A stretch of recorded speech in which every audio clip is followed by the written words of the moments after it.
મારું નામ પટેલ સિયા છે. અમારી શાળાનું નામ એટીએસએમ હાઈસ્કૂલ અમારસર છે.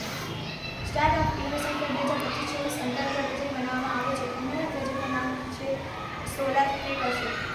આધુનિક સોલાર પ્લેટ એક જગ્યા પર સ્થિત ગોઠવવામાં આવે છે જેથી અમુક મર્યાદિત સમય સુધી જ સૂર્ય ઉર્જા મેળવી શકાય છે. પરંતુ અમારા પ્રોજેક્ટ દ્વારા સવારથી સાંજ સુધી મહત્તમ સૌર ઉર્જાનો ઉપયોગ કરી શકાય છે. અમારા પ્રોજેક્ટમાં સોલર પ્લેટ સૂર્યની દિશામાં ફરે છે, વધુ પ્રમાણમાં સૌર ઉર્જા મેળવી શકાય છે. પેલા બોક્સમાં નહીં રહેવા દેજો, એમ હમણાં પ્રેક્ટિકલ પર આવવાના છે એટલે જોઈએ.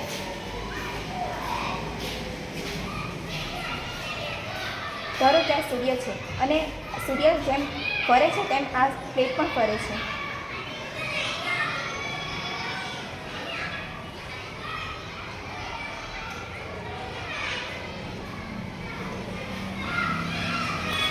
આવી રીતે આપણે સવારથી સાંજ સુધી મહત્તમ સૌર ઉર્જાનો ઉપયોગ કરી શકીએ છીએ.